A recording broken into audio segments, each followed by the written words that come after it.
The sun is shining. I'm sitting in my sunroom with my cat. It's a good day. I'm wearing my cozy. I call this my cozy. This is my new personality. I get a new sweatshirt, and I always do this where I get a sweatshirt and I wear it for like 2 weeks straight every single day. I like take it off to go to bed and I put it back on because it's my cozy. It's my cozy. And then what'll happen is I'll like spill something on it or I'll just need to wash it. So then I'll throw it in the wash and not wear it again for like a month, 2 months. Because that's just how I live my life. I don't ever dress nice. Sorry, I got to get my morning energy drink in. My cat's next to me.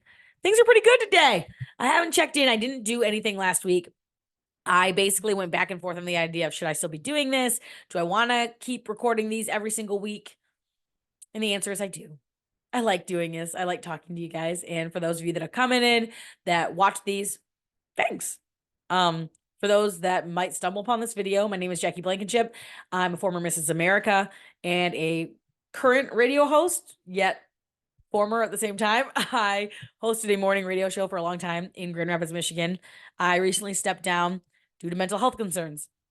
I realized I was struggling with some anxiety, some depression. I wasn't sleeping, and it boiled down to the schedule wasn't working for me anymore. And I stepped down from what I once thought was my dream job. So now I come on here, I talk at people about my feelings and my thoughts like a therapist that doesn't talk back. And I do it once, sometimes twice a week. So today I wanted to talk a little bit about some goals I have and what I'm doing now and what I've got coming up. I have somewhat of an I don't think this is a big announcement, and I like to think that 90% of you do not care, but my husband thinks that this might cause a stir, and it's a little bit of an announcement. So I guess I'll drop it in here, and then I'll know who's actually listening. Because reality, maybe the majority of people who would be stirred by this announcement won't listen, and then it won't matter. That's what I'm guessing. So before I make the announcement, let's go back in time and talk about pageants a little bit. I know it's funny. I talk a lot about pageants, and here I am, no makeup. I don't think I brushed my teeth yet today. No, I know I didn't brush my teeth yet. I don't know why I just said I didn't. I don't think. I know I didn't. And wearing my cozy, my current personality sweatshirt in my sunroom. But let's talk pageants. A lot of people always find it surprising I do pageants when they meet me because I don't present myself very glamorous or feminine unless I'm going out, in which case then I'm all to the nines. I'm pageanted out. But I've always loved pageants. I think it stems from having an intersex condition. I was born with complete androgen insensitivity syndrome. So as I grew up and learned more about my body, which wasn't presented to me in full from a young age, it was kind of given to me in small chunks as I got older, as I could digest the information, plus a ton more that I'll get into in a different episode of this or a different chat. I felt a lot less feminine than my peers. So looking back with my condition, I don't have a period. I don't have ovaries or a uterus. I had internal testes in my abdomen that were producing my estrogen. I definitely felt less girly than some of my friends. I knew I couldn't have children biologically. I knew that I was a little different. And even though I didn't know the scope of my condition, I did know that I wanted to make sure everyone knew I was a female, I was a girl, and I was hyper feminine. I liked being on stage a lot. I've always liked dancing and performing. I was a baton twirler, a dancer. I did theater for a while, and being on stage was always something I liked. I always wanted to do that stuff, but I also didn't have a family that was super into it. They tried. And that's something I'll always say about my mom and dad is I said I wanted to do a pageant and they said, "All right, let's do it, kiddo. You want to do this." But they didn't have the finances to do what a lot of these parents do and what I'm seeing now having a daughter that does scholarship style pageants like I did. The money is insane. It's a whole industry just like weddings, and it sucks. That part sucks. I'd like to sit here and tell you guys that pageants are for everybody, but they're not. They're not. And that's the reality is they're for those that can afford it, that can save for it, and that can train for it. And it sucks. And I know that. And I will say that over and over. It sucks. They're not made for a person that doesn't have the support team or doesn't have the finances. And I like to bring that up because I want to address the privilege I have because that's the reality is I have the privilege to be able to do things like this as a hobby that costs a lot. All right. And my daughter has that privilege too. And I like to tell her, just because you won National American Miss, the world's largest scholarship pageant for children, doesn't mean you're better than anyone else, because you know how many people couldn't even get on the stage because they didn't have the means to get there. Okay. So I got that rant out of the way. Well, my parents tried. They tried really hard. And I said I wanted to do one. I saw some girls at the mall in a pageant, Sunburst. I'm sure you've seen them in your local mall. And I was like, I want to do that. And so my mom did the thing. I was like in 7th grade, took me to JCPenney, bought me a prom dress that didn't have straps. So she sewed big ribbons on the shoulders because her and my dad weren't comfortable with me in a strapless. It was like an A-line simple dress. I'm sure it didn't cost much. My mom got a discount because she worked there. That was the whole thing. She did my hair in hot rollers. She put it in a ponytail and did hot rollers and then pinned it in the typical 90s updo. I did my own makeup. I felt very glamorous and I got 3rd place and there was like 10 people. And I remember I was like, oh my God, I'm good at pageants. I'm so good at that. I wasn't. I went on to do that pageant every year until I won at the mall. So I did it the next year and I finally won at the mall. And that's cheap, right? To do it in the mall, if you follow along with those kind of pageants, those are like $50, whatever. My parents are like, we don't want to spend it, but we will for you. And I would wear the same dress every time, whatever. I finally won in one of the mall ones. I got this little crown, looked like a little cupcake, little sash that was made out of ribbon. And I was like, I'm a pageant queen. I won. So then they're like, you can go to state. Do you want to go to the state competition? And I was like, Mom, I have to go to state. So they said, okay, we'll save and we'll take you to the state pageant. It was in like East Lansing or something. So I went to the state pageant and I think I got like top 10 or top 5. I did pretty good. There was like 22 people and I got top 10. And I remember I was very happy with that. I got a big trophy and I was like, look, my first one. I mean, like by the time I had won to go to state, I was like in 9th grade. So I started in 7th grade. My mom and dad were very much on the plane of, if you win, we'll take you to the next level because it costs money. So, I took me that long to win the mall pageant and then go on to the next level. So I did. Went on to the next level. So I went to state, got top 10, whatever, got a trophy. And then that wasn't enough for me. I was like, I got to do it again, Dad. So they said, all right, we'll take you back to the mall. Because if you won in the mall, you won your entry fee, which was a bulk of your pay. And then I just couldn't do any of the fun little optional things. I could only do what was included in the entry fee. So I went back to the mall. I won again. And, this time my mom said, okay, honey, we'll get you a new dress. And we went back to JCPenney and I got this white dress and it was so pretty and I felt so fabulous. My mom bought rhinestones from like, I don't know, Hobby Lobby or something like that, the craft store Joann's, and glued little rhinestones all over the dress. I felt very fabulous in that dress. And I ended up getting top 5 at that state level. So that was a big jump, top 10 to top 5, but I still didn't win. So I'm like, Mom, I have to go back. So I went back to the mall. So now I'm in like 11th grade because I had to have a year in between each one because my parents didn't have the money for me to keep doing this. So then in 11th grade, I go to the mall and I win a mall pageant and I get to go back to state. So at this point, my mom's like, okay, your dad and I talked and we're going to get you a real pageant dress. And I'm like crying, like, no, you're not. No, you're not. I can't believe it. So my parents took me to Fantastic Finds. If you're from Michigan, you know these places. That's why I'm calling them out by name. It's in Lansing area. And they're like a bridal store, but they have a pageant prom section. And I got this dress that I thought was amazing. It was coral and it was like a ball gown, all big, thick taffeta and chiffon layers like this, like poof. And the top was all sequins, coral and pink sequins, spaghetti strap, and it laced up the back. And I felt like a queen. I loved it. So I got top 5 again. I didn't win. And that was when my parents were like, we can't go next year. We don't have the money. Jackie, you got to sit it up. So I said, okay. And I was a little bit crushed, but at least I tried it. And I wore that dress to like winter formal and prom. So I had to rewear it a few times, but I loved it. And that was my pageant history. So when I got into college, I knew I wanted to get into pageants eventually, but I didn't have any money. So finally, when I was like 22, I was like, I want to go to Miss Michigan USA. I want to go to and I'm going to go to Miss USA someday. Now, if you follow Miss USA, the girls that win Miss USA are very tall, very, very, very thin. They got long hair and they look like Victoria's Secret models. They all do. And I'm now, it's not nice to stereotype. And if you're one of those people that does USA pageants and you're listening right now, I'm sorry, you know it's true. You don't need to, we don't need to argue about it. They don't care about your platform. They don't. They just don't. That being said. So it was very expensive to do Miss Michigan USA. So I emailed my dad's boss at the time. And my dad said I could do this, but I had to do it on my own. I had to call him or email him and talk to him. And I had to ask him if he'd sponsor me. But my dad's like, I'm not doing it for you. You have to do it yourself because this is your thing. So I did. And my dad's boss generously said, how about this? I will give you a stipend and I'm going to pay you per month, like a sponsorship for coaching, your wardrobe, all that stuff leading up to the pageant. How's that? And I was like, yes. So I got coaching. I bought a new gown that was like way more money than I should have spent, more money than I had, new shoes, new earrings, new jewelry. I mean, I went all out to the max for Miss Michigan USA. And there was 85 of us.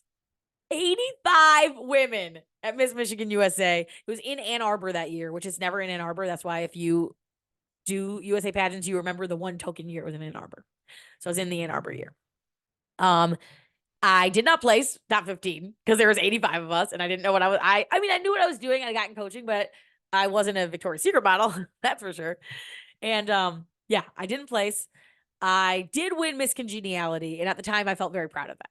That was cool. That's voted on by the contestants. And that movie was a big movie for me with Sandra Bullock. So I felt cool being Miss Congeniality, but I didn't place or win. But I wasn't done yet with pageants. I was like, at this point, you got to remember, I started this journey in 7th grade with a mall pageant, and I never really won. I won the mall twice, but I never won. And I was just like, I want that moment. I know what I'll do with the crown. I'll do so much stuff. I want this so bad. So I went back to this pageant called Miss Michigan Galaxy the next year in 2011. And at this point, I was like 24. And it was like my last year or two as a miss.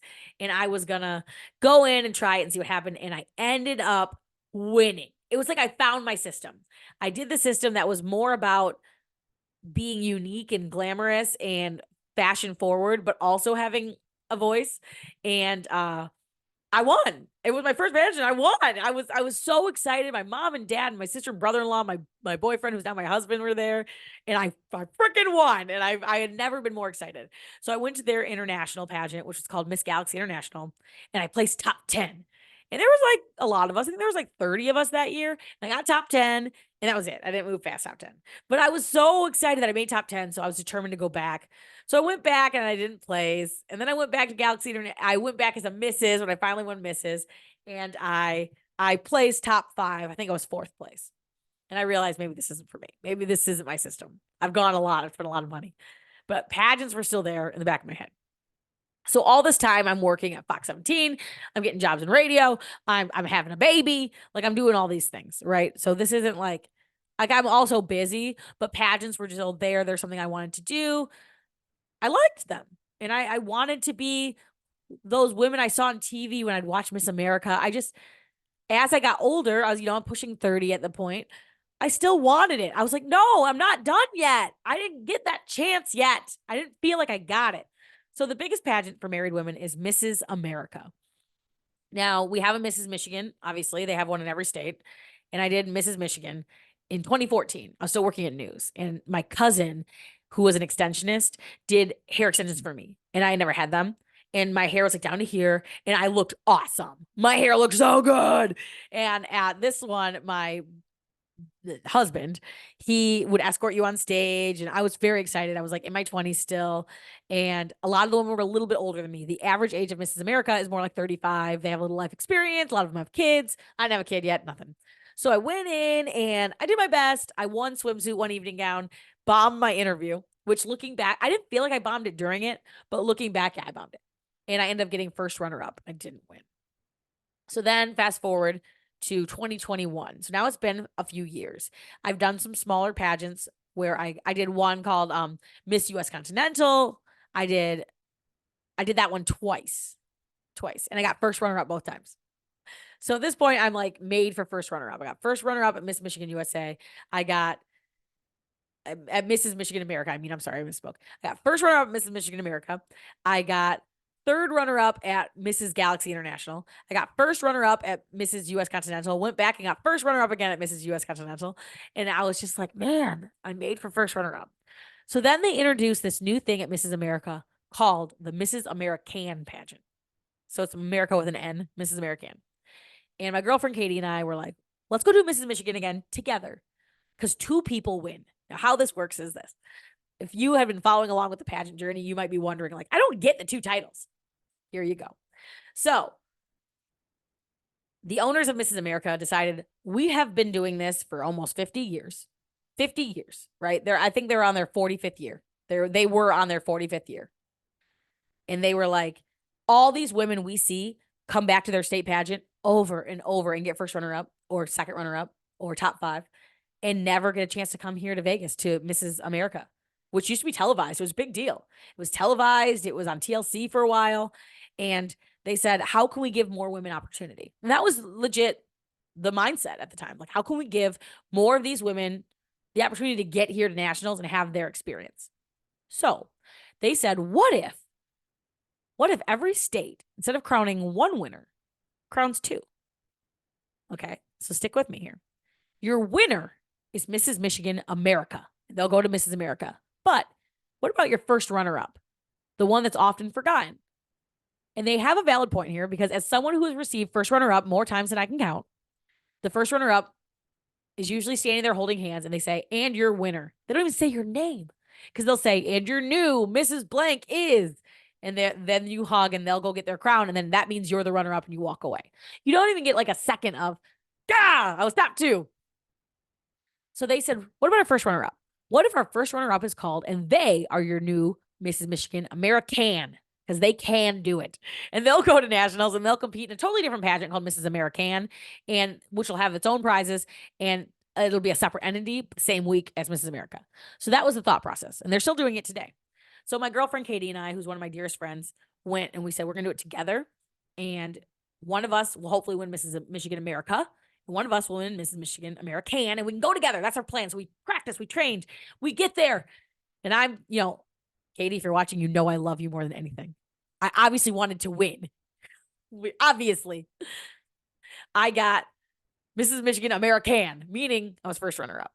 And so in the back of my head, I wasn't disappointed at all with Mrs. Michigan American. I was just happy I was going. But as someone that had gotten runner-up a lot, I was like, I did it again. I got runner-up. So Mrs. Michigan American. Now, that summer, we were getting ready to go to Mrs. America and Mrs. American, and we're going to go together. Katie had a terrible, terrible health scare.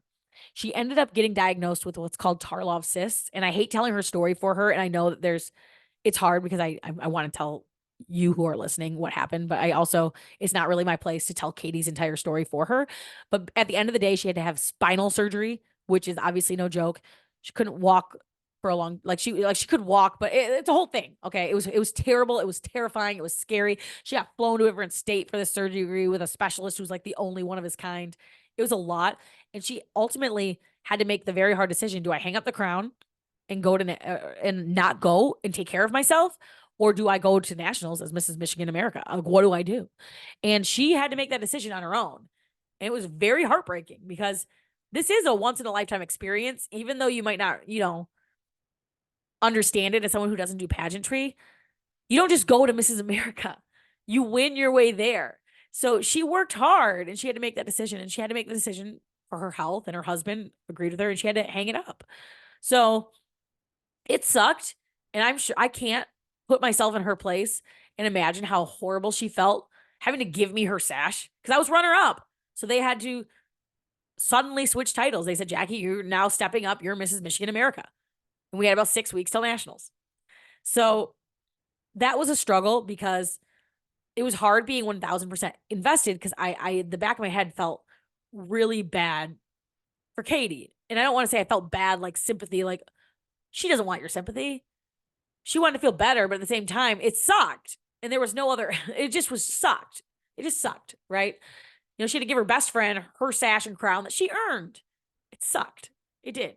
But now I'm over here like representing Mrs. Michigan America, which was my dream. Well, a big dream of mine was to win Mrs. Michigan America and go to Mrs. America. But at this point, I didn't really win. I felt weird. So I go there and I kind of went with the mentality of I need to get top 15 because I need to prove to everybody that I didn't just take this over and then look, I couldn't even place. So I had a chip on my shoulder. But to me, the whole goal was just top 15. I just need to get top 15 because I need to prove that I can do it. I can do it. And I'm going to take a sip of my energy drink. So all week long, I'm getting messages from people about how, wow, your outfits are so cool. You look really good. You're speaking so good in these videos. I think you're doing really good. And you're there in Vegas for like 10 days. So I'm like, yeah, thanks. Yeah, thanks. I mean, I think I'm doing okay. But to me, I thought, I hope I get top 15. Honestly, that's where my brain was at. Maybe I'll get top 15. So we get to the pageant day, which is the last day. So you've been there 10 days, dude. That's a long time in pageant land in Vegas wearing high heels. So it's the day. I knew I did really good in prelims because I'm not very strong at walking in a gown. I never have been, or a swimsuit, but I just knew it. It's like, this feeling of, wow, I did good today. I knew it. So I thought top 15, if I get top 15, I can breathe a sigh of relief and I did my goal and I can go home. So we start finals. Everyone's cheering and you go out in your costume and they're like, Michigan. And I walk forward and I'm dressed as Sparty from Michigan State Spartans. And I'm like, he's America's favorite mascot. He is Sparty, Mrs. Michigan America, whatever I said. Right. And then I walk off stage and then we get changed into swimsuits. We do the swimsuit walk. We go back and forth. And then they say, now to announce top 15 contestants will be moving on to the semifinal round. So all the ladies are backstage and they call you one by one. They said, our first semifinalist is Texas. And then Texas walks out and then gets in line. So I'm backstage. I'm like ready to puke. And I'm like praying, please top 15, please top 15, please top 15. The fourth name to be called, Michigan. I about shit my pants. I ran. Like I was standing backstage, like hugging my knees, like in a crouch, and they said Michigan, and I jumped up so fast, I ran onto that stage. So at that point, the pageant was done. In my eyes, the pageant was done. And they hand you you get called top 15, then they hand you a new swimsuit and you go downstairs, you change into this different color swimsuit, and now you have to go model again. So we modeled again, and I'm just like, like I was giddy. It was my turn to go model. And I modeled like I didn't do good, but I was very personality driven because I was literally giddy. Like I was like, like I was like laughing. I had this huge maniacal grin on my face because I just could not believe it. And I know it's that like people around me were like, were you really that shocked? You have to understand, I had gone to Miss Michigan USA, not placed top 15. I'd gone to Miss Galaxy International, not placed top 10. I'd gone and gotten first runner up at state levels against 10 people over and over and over. So to be against all 50 states, 51 states because of DC, yeah, I was shocked shitless. So then we changed to our gown. We do our gown walk. I didn't do near as good as prelims, but I did it. So then they line you up. They say, now to announce our top 6 moving on in the pageant.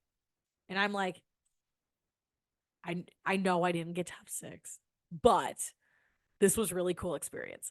So we're all standing there in a line and they say, your first name to be called in the top 6 is Texas. Texas walks forward. Texas is always in the top. That's why I said that. But she was in the top. Ashley's her name. She was a wonderful person. Love her. Next, Oklahoma, West Virginia, Arizona. And they name all these names and then they get to one last name. They have 5 people are standing in front and I hadn't been called yet. So that's when I was like, well, you made top 15.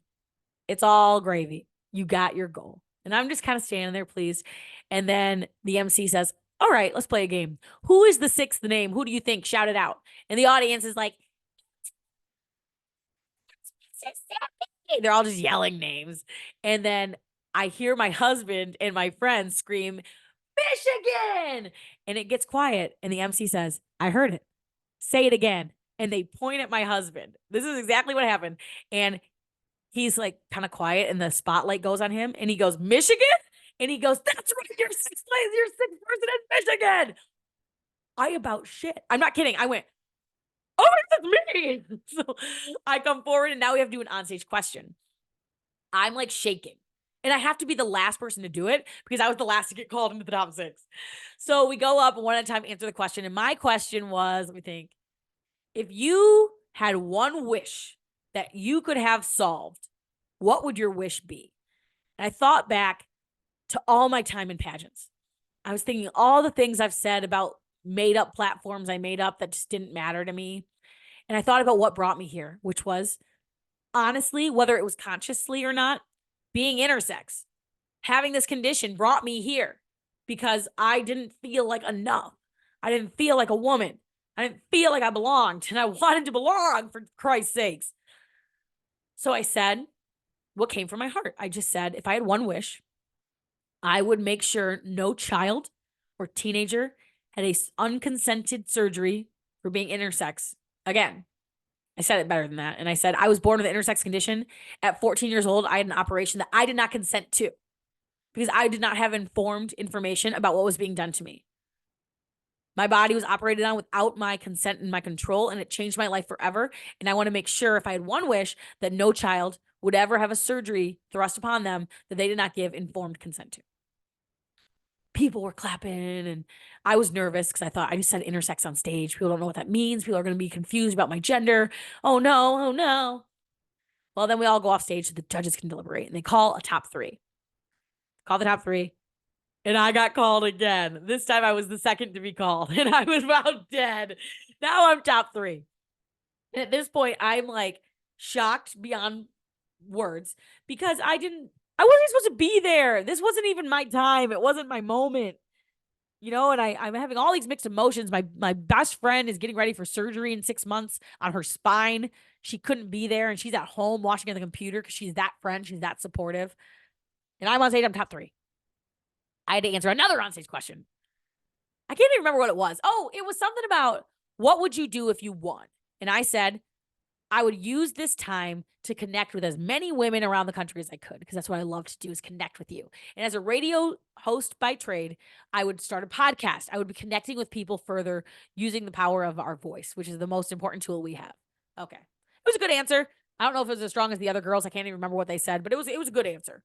So then we get to crowning. We all do a final walk in our gown, and they say, okay, it's time to crown a new winner. Finally. So there's 3 of us in a line. We're all holding hands, and we're like, oh my God. And I'm thinking to myself, you're third, dude. You are third.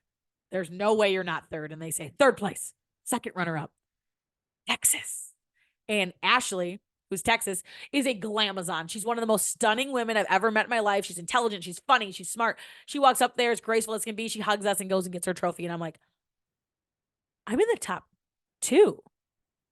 I'm in the top 2 at Mrs. America in Vegas. There's cameras everywhere. I'm like, what in the fuck?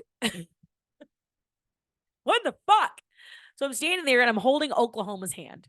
And I realize the funny coincidence about Oklahoma. Her name's Ashley Lewis. Ashley, cool story. She was on Holy Moly, the extreme miniature golf television show. I think it was on CBS or ABC. I can't remember. But she was on it and she won her episode.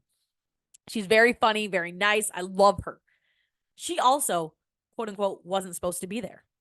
Ashley had won her state the year before. The pageant, though, kept getting pushed back due to COVID-19. And during that time, she unexpectedly got pregnant. So Ashley couldn't go to nationals. So the pageant said, we'll let you go next year. And so she technically wasn't supposed to be there either. What are the odds of that? And the 2 of us are standing there holding hands, and neither of us were supposed to be there on that day.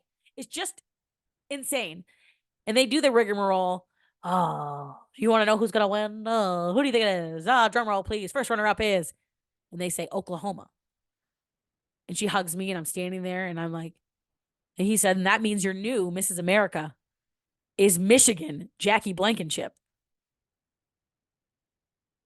I was dead. I couldn't believe it. And it's one of those moments where, quote, let's use a quote, all your dreams come true. How do you feel? You did it. You hit the goal you've always wanted to hit, your dream. How do you feel? They put the crown on my head and I'm being awkward as fuck. I'm like pointing at the sky. I'm like, oh my God, I did this. I don't even know what I was doing. I'm like doing my final walk and I'm like, or my first walk and I'm like waving and I'm like near tears and I'm like shaky. And they tell me I have to go to Mrs. World and I like blooded up. I don't want to go to Mrs. World. I don't want to. And my good friend who's a former Mrs. America and my director were like, shut up. Why would you say that? Because I wasn't ready. I mentally wasn't ready. Like, I'm just like dead. So all my friends are there. We go to the after party, whatever. Now I'm Mrs. America and I spend my years Mrs. America and it was a whirlwind and it was great. But I never felt like I belonged. It was like I still had that first runner-up mentality even there. And that is a form of self-sabotage. And for me, it was. I won and I did all these cool things with the title. I went to Alaska. I went to California. I went to New York. I went everywhere. I did everything I could have done in that year. I did it. All the goals I had, I did it. I said I wanted to speak in front of a crowd about intersex rights. I did it 3 times at giant conventions, once to a university at Michigan State. I did the things I said I'd do, and I'm proud of that. But I always felt like I didn't belong. I don't know why. I felt like I didn't belong. Like I wasn't supposed to be there. And I didn't.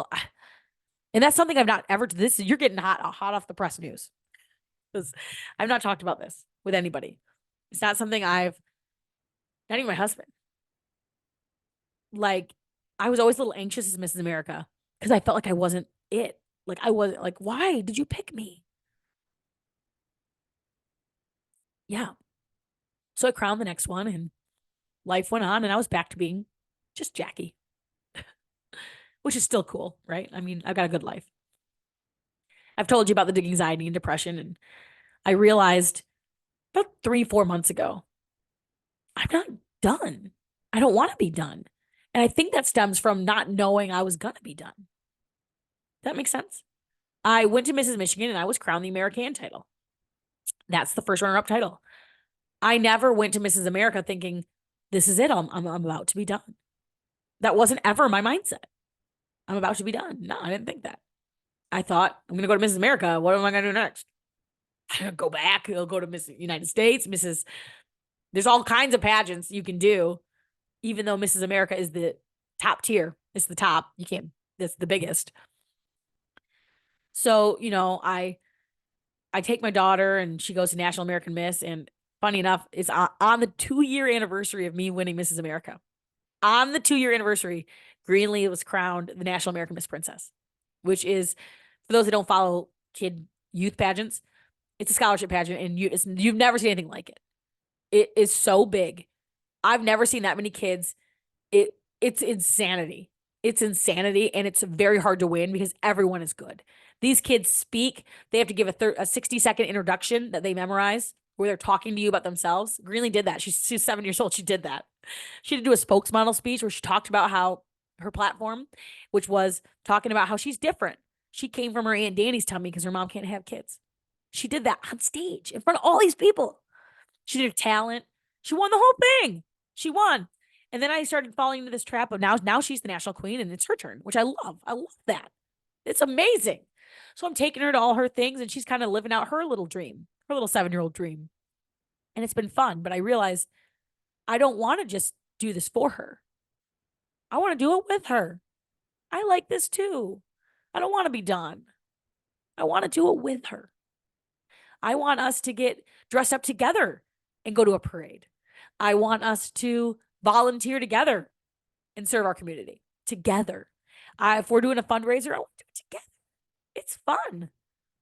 I want to have a reason that I get to dress up still and go on stage and do it still. And it might sound to people who don't know pageants, it might sound selfish.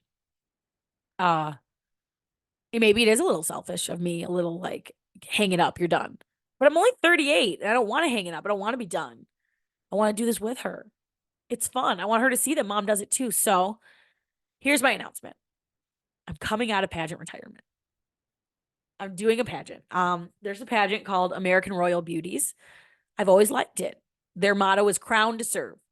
They believe in community service and outreach and volunteerism, and which is a big thing for me too. And that's something I've always done with my intersex awareness. It's something that I preach to Greenlee with pageants, is that we give back. So Greenlee is a Dancer Against Cancer princess. She gives back. She donates bracelets and money and fundraises. We do that together. And ARB does Crown to Serve American Royal Beauties. And they have a state pageant coming up in 2 weeks. And I signed up last night. I signed up. I'm going to go do it. And I know this is why I'm saying this is going to cause a stir.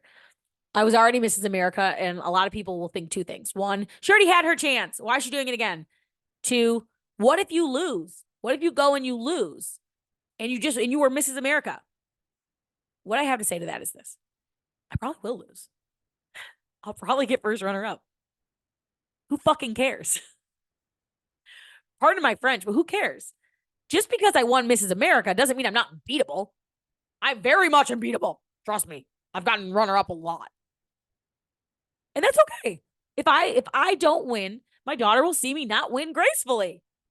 And if I don't win, I was still Mrs. America. I don't stop being Mrs. America just because I did something else for fun, something new to represent and do. So that's what I'm going to do. So in March, I'm going to Frankenmuth and I'm competing for state. If I win, I'll go to nationals in July. Wish me luck. That's my big announcement. Thanks for listening to my pageant saga. That's all I have for today. I'm kind of wiped emotionally telling all that. That's a lot, right? I mean, is that even interesting to anybody? It is to me. I don't know. I know what I'm about to do is a smaller system. I mean, it'll have a different judging criteria. It'll be different. They're not looking for the same thing. I might not win. Someone might go up there and beat Mrs. America, and that's awesome. If they do, I'm going to give them a huge hug and tell them, good job. And I'll be happy with whatever I get, because that's the fun part of doing this. And the best part is what I said, why I'm doing it. To be with my daughter. Greenlee and I are going to do this together. She's going to see me pick out my outfit for the event, and we're going to do it together. It's going to be great. It's going to be great. Wish me luck. I'll keep you posted on my prep. I'm looking at gowns now. I'm doing all the things. So we'll talk more soon. As always, thanks for tuning in. Have a good one.